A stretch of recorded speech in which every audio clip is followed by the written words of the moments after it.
where news comes first. This is ABC-7 Extra.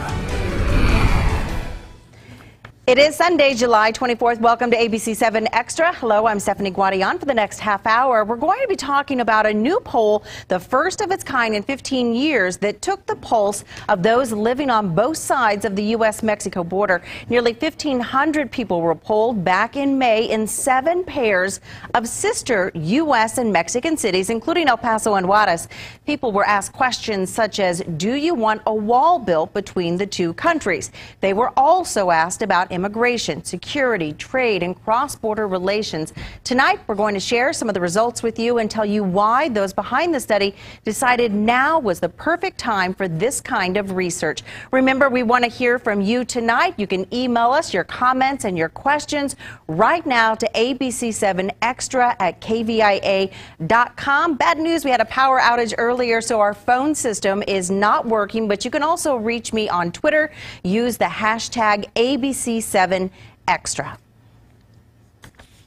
We are going to build a great border wall to stop illegal immigration, to stop the gangs and the violence, and to stop the drugs from pouring into our communities.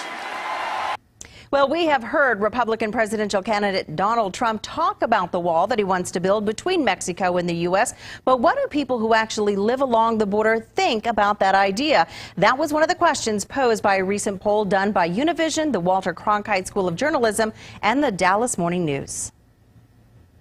This wall makes sense if you're not from here, if you've never been here, if you're scared of Mexico and of Mexicans. It seems like a good emotional response to that fear. El Paso Congressman Beto O'Rourke is the first voice you hear on a video showcasing the results of a new border poll. The proposed wall was one of the topics posed to people living in 7 pairs of sister cities like San Diego, Tijuana, and El Paso, Juarez. Of those polled, 86% of border residents in Mexico, 72% of U.S. border residents are against building a wall between the two countries. We asked this El Paso man what he thinks. It's like a zoo, you know, we're human beings. And, you know, I don't like walling people off. I mean, I think some people perceive the border as a dangerous no man's land. Of course, we know that's not true. It's a vibrant, economically important region where there are very close economic, family, blood ties, and friendship and trade, and people going back and forth. Former ABC-7 border reporter Angela Kocherga now works at the Walter Cronkite School of Journalism and Mass Communication. She says Mexicans and Americans along the border agree security is a big concern. For those on the U.S. side, the economy was the #1 priority. So why, after so long, take a poll like this one now? And this election year, we wanted to help people on the border, make sure their voices are included in any debate or policy questions, but also to inform people away from the border so they know what's happening. Well, the Republican National Convention invited one of the most controversial sheriffs in the country to speak, 84-year-old Sheriff Joe Arpaio from Maricopa County, Arizona. Known for his tough stance on immigration, he rallied the crowd about Donald Trump's plan to build that wall between the U.S. and Mexico. Donald Trump will build the wall.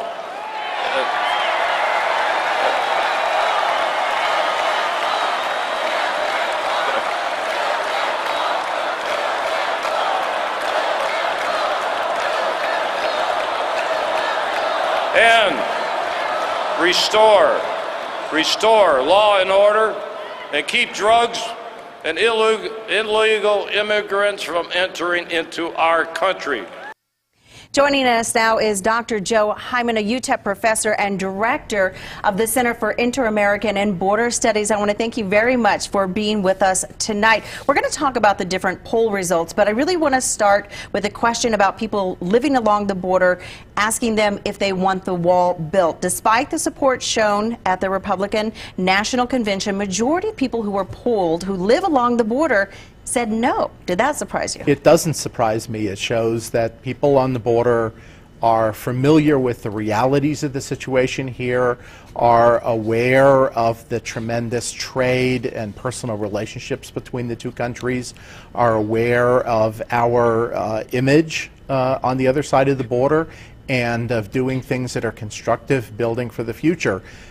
My reaction to the border wall is that as soon as they start talking about it, you should get a good grip on your wallet, because we're talking about billions and billions of dollars, $25 billion just to build it or more, and then many, many more billions for the future life of the to repair it, to maintain it. So you don't they're think not telling Mexico you. is paying for I it? don't think Mexico is paying for it, and if they force Mexico to pay for it by charging people entering at the port of entry, it will shut down the border economy. It would be a massive national disaster and regional disaster. So no, Mexico's not going to pay for it, and if they really do build it, it's going to be a lot of money to concrete contractors out of your wallet. So one thing that was reaction from those polled is that they felt as though the border is misunderstood by a lot of people in other parts of the country, and especially Washington, D.C. Many people may think, hey, don't you want the wall? You need it for protection.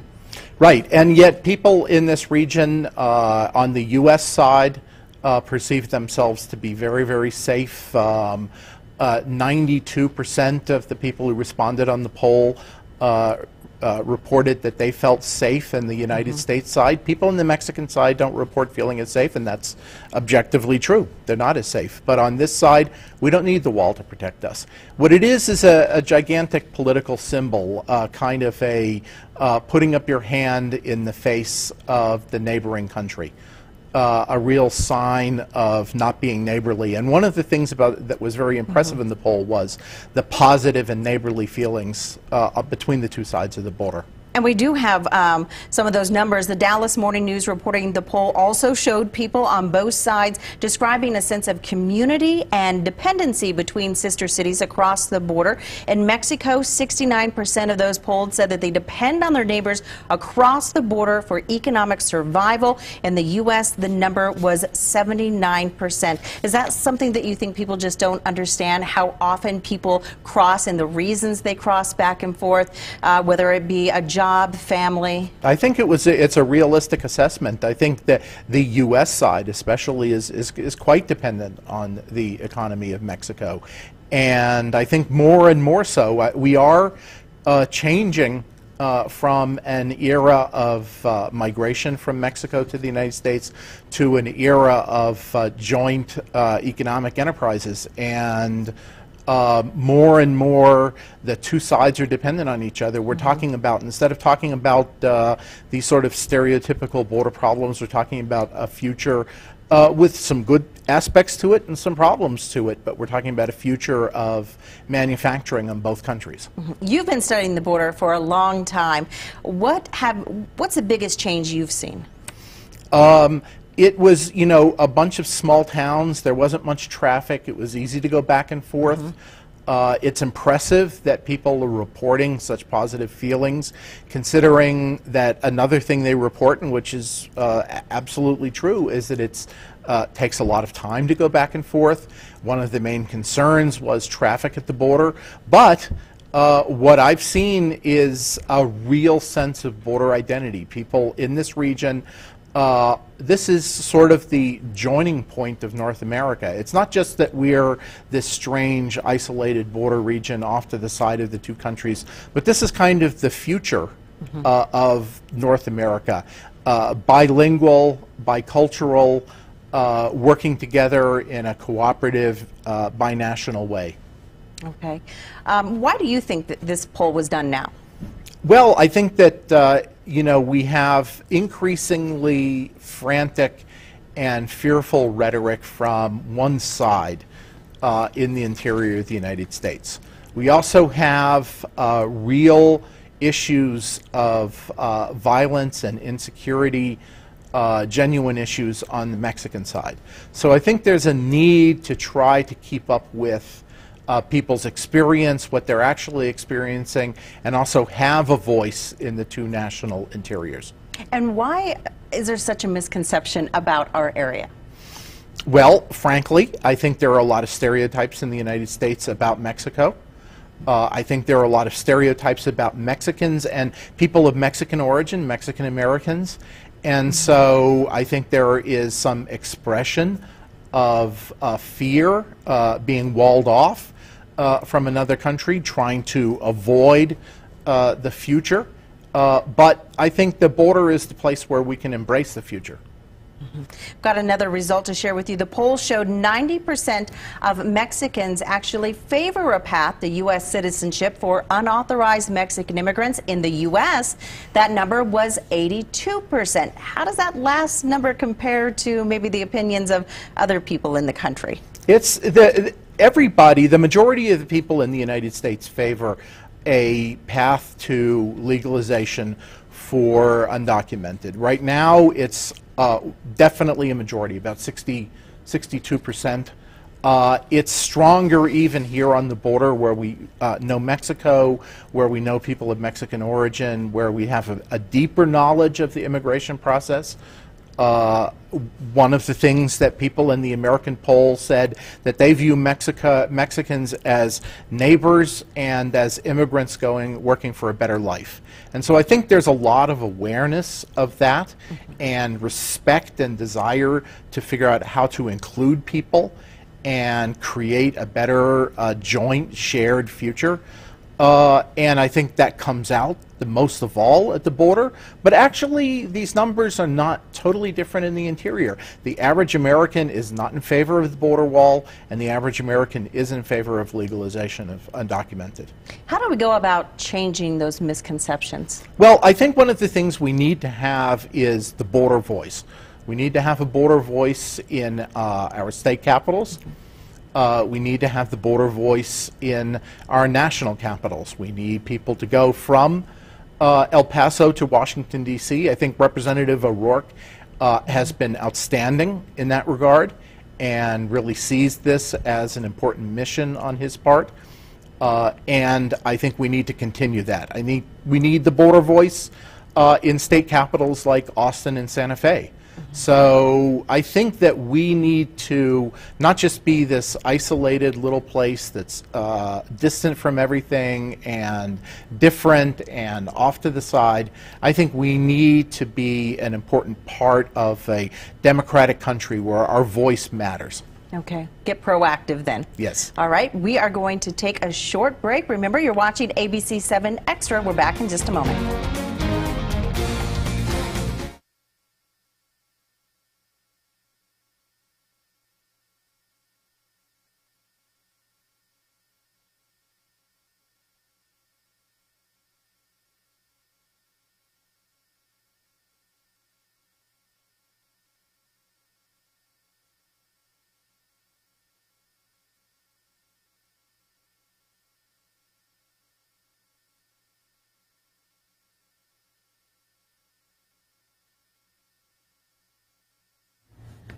Welcome back to Sunday Extra. I'm Stephanie Guadian. President Obama recently met with one of Donald Trump's fiercest global critics, Mexican President Enrique Peña Nieto. Mr. Obama received Mexico's president in the Oval Office for talks on trade, climate change, and countering drug trafficking.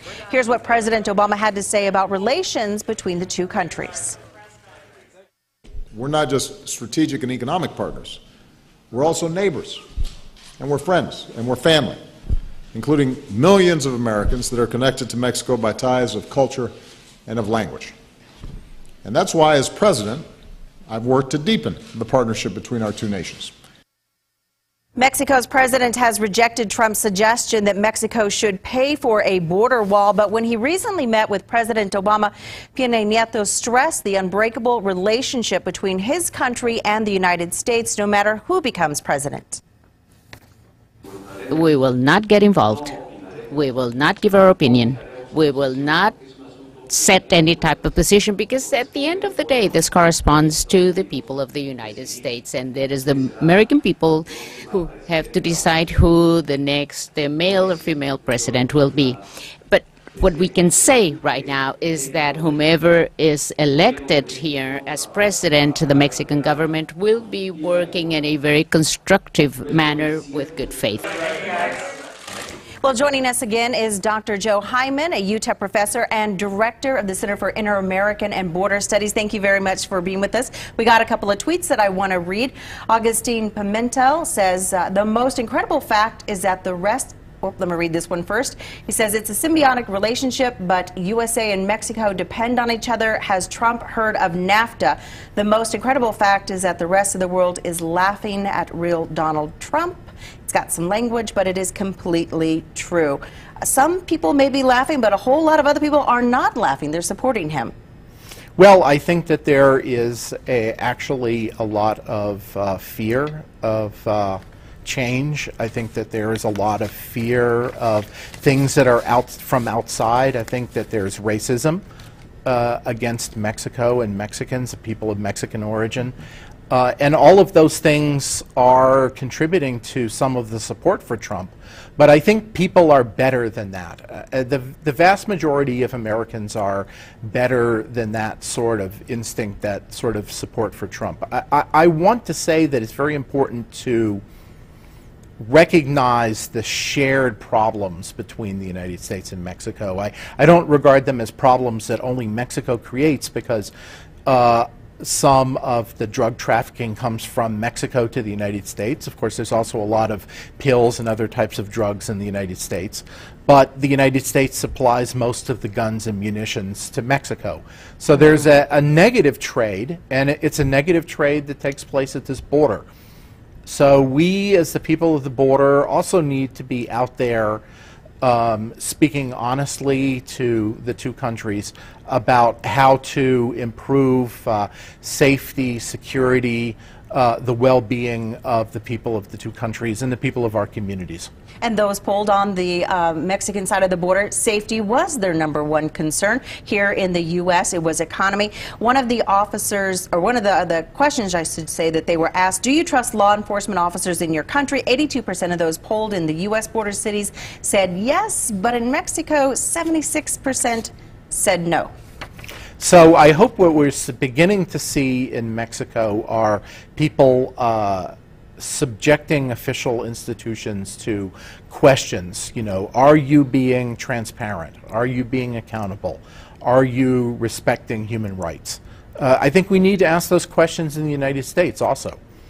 I mean, we say we trust our law enforcement officers, and we do, and we live in very, very safe communities on the U.S. side of the border. But the reason we can say we trust them is because we ask questions, and they have to be accountable, and they have to be transparent. When we are not paying attention, that's when we begin to lose that. So in Mexico, it's a very, very important new process, a new thing where the people themselves are demanding greater accountability from their law enforcement. Okay, there was, of course, a lot of people polled here in El Paso and also in Juarez. One of the women polled in Juarez, the Dallas Morning News quoted her as saying, El Paso, the rest of the United States understood too well the violence we faced, so much that they issued warnings for El Pasoans not to cross over. That still bothers me. Yes, we're neighbors, but we still have a lot to work out. This kind of surprised me. I hadn't thought about people sort of holding on to some animosity. I think there was a period when people in Juarez were overwhelmed by the violence and really did feel isolated, and they were caught between their own government, their military, which was did not follow human rights and was very heavy-handed, the drug cartels fighting each other and also robbing and killing civilians, and so they felt overwhelmed and isolated. And but I do have to say, as part of that time, I at least was, and a number of other people, including Congressman O'Rourke, were people who were addressing how do we change the situation of the violence in Mexico? Are there alternative policies? Can we question prohibitionist drug policies? Can we take money out of the cartels? How do we address issues of gun violence? I think we're discovering that gun violence affects both countries. And so there were a lot of us in El Paso who really were concerned about the well-being of people in Juarez.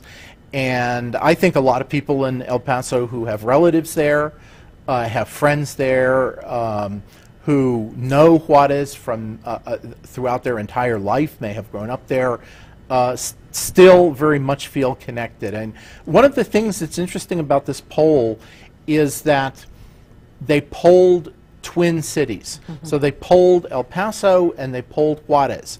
And you can take a look at how people specifically in El Paso and how people specifically in Juarez answered, and you can take a look at that pair, the El Paso-Juarez pair, how it answered, as well as the entire United States and all of Mexico. Now, you know, the poll they didn't have an endless amount of money, and it's not so large that you can get these statistically beautiful numbers for every one of these little units, but we can learn some things about ourselves, about the two sides of the border, about the different cities, about people who speak English, about people who speak Spanish.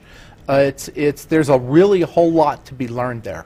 Okay, and we also want to give some more results. One question was, do you think progress is being made against drug trafficking? 50% of those polled in the U.S. border cities said yes. 67% in the Mexico border cities said no. I think that there are some things that are happening that are taking some of the money out of drug trafficking, like the legalization of marijuana. I think there are real problems, however. Drug trafficking organizations may be moving into other things, such as collecting money from migrants, preying, taking advantage of Central Americans who are not Mexicans and who are very vulnerable. So it's a very mixed bag, and I think the assessment on the part of the people on the Mexican side is accurate. Ciudad Juarez is much, much safer. The Valle de Juarez, just outside of Ciudad Juarez, is not much safer. The Mexican state of Tamaulipas, the big border cities in Tamaulipas, are very, very dangerous. So I don't want to be blithe and pretend like there aren't these problems. I mean, I think it's very interesting. One of the things to go back to the questions we were talking about before about the border wall is, I think it's very interesting that the real issues that you know about living on the border are completely different from the language of Donald Trump. It's expensive and manipulative and unrealistic. And yet at the same time, we can actually identify things that we need to be doing. We need to be dismantling those criminal organizations. We need to reduce the way that they prey on poor and vulnerable people. Yeah. So question for you, now that the border is getting all of this attention in the election year, do you think that this is going to inspire people living along the border to actually get out and vote? It has to inspire us. I mean, we absolutely need to have much, much higher voter participation rates. And people, you have to build up. It isn't just what you do